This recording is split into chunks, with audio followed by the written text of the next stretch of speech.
Томоо тус төвчний тархалт нэмэгдэж байгаатай холбоотойгоор төвийн 7 дургийн хэмжээнд өмчийн бүх хэлбэрийн ерөнхий боловсролын сургуулийн бага ангийн сурагчид 12 дугаар сарын 1-ээс 5-ыг дуустал, харин дунд анги 12 дугаар сарын 8-аас 12-ыг дуустал цахимаар хичээллэх шийдвэр гараад байна.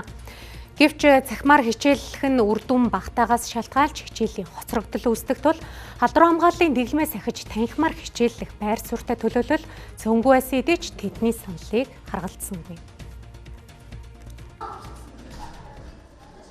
Боловсролын сайдын тушаалаар нийслэлийн Баянзүрх, Баянгол, Налайх, Сүхбаатар, Сонгой архин, Хан уул, Чингэлтэй дүүргийн өмчийн бүх хэлбэрийн ерөнхий боловсролын сургуулийн бага дунд ангийн хичээлийг тодорхой хугацаанд цахим хэлбэрт шилжүүлэх шийдвэр гарсан.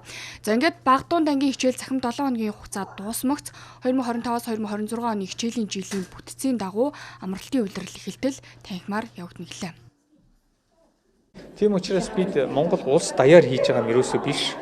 Зөвхөн нийслэл даяар бас биш. Хамгийн тархалт өндөр байгаа газрууд дээр нь алаг цог дэглэлтэнд тааруулж цахимж шилжүүлж байгаамаа.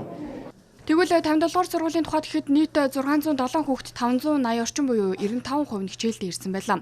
За энэ нь өвлийн улиралд энгийн нөхцөл тул хичээлийг танхимаар орж сурагчдыг хоцрогдолгүй байлгах саналыг төлөөллүүд илэрхийлж байлаа. Сая багш нарын ажил айлтгээл 10 хоног ажил айлт болчлоо. Тэгээд тэр үед хүүхдүүд яг багш нар хэдийгээр ажил хийсэн ч гэсэн хүүхдүүдтэй одоо даалгавар юу өгч байгаа л да. Гэхдээ л хүүхдүүд одоо яг тэр бүр яг танхимаар сурсан шигээ сурахгүй штэ. Тэгээд одоо дахиад одоо ер нь бол би бодохдоо одоо 2-7 хоног байна те. Яаж игээд ингээд юу ачих юмсан хүүхдүүдээ ингээд нэг танхимаар сургалтын өгчгөнсөл гэж бодоод байна л да. Яг хүүхдийн эрүүл мэнд чухал мэдээж яриг. Гэхдээ боловсрал бас чухал байх хэвээр, тасралтгүй байх хэвээр гэдэг утгаараа миний санал бол тийм л байна. Цахим хичээл ороход бол эрс хамаагүй бага л байна л да. Тийм. Гэртээ датаггүй гэд зөндөө асуудал гардаг. Тийм. Тэгэхээр бараг 100-ны бараг нэг 30-40% нь л ордог шүү дээ. Тийм. Цахим анхаарал төвлөрөлт бол тааруу мэдээж тааруу 40 минутанда багтаж хичээл орох гэхлээр нөгөө дата мата асуудлаасаа болоод заримдаа гараа ивчдэг, орчоод гараа ивчдэг. Тэгээд тэр хичээлийн хоцрогдол агуулга бол маш их гардаг. Одоо манайх чи одоо 1-ээс 5 дугаар ангийн хүүхд чи 1-р ангийн хүүхд байна, 4-р ангийн хүүхд байна тий.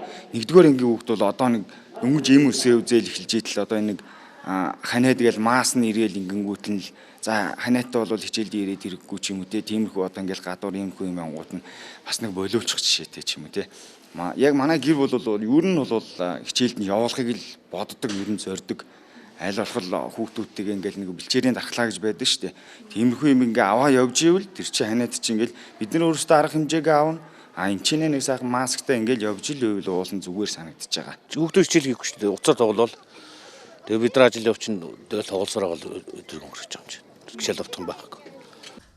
Энэ хичээлийн жилд багш нарын ажил хаялтаас үүдэж сурагчдад хичээлийн хоцрогдол үүссэн.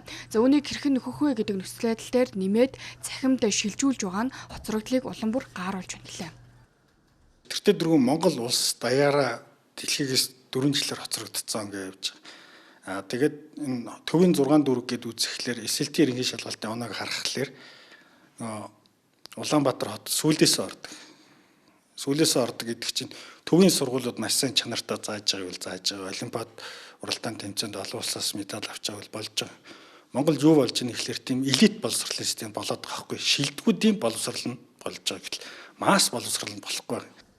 За гэвч засгийн газар боловсролын сайд дээрх шийдвэрийг гаргахдаа сургууль болон эцэгчүүд үр дагавар хүртэгч сурагчдын саналыг огтхонч сонссонгүй. За эндээс энэ мэт шийдвэр гаргахдаа олон нийтийн саналыг харгалздаг байх шаардлага харагдаж байна.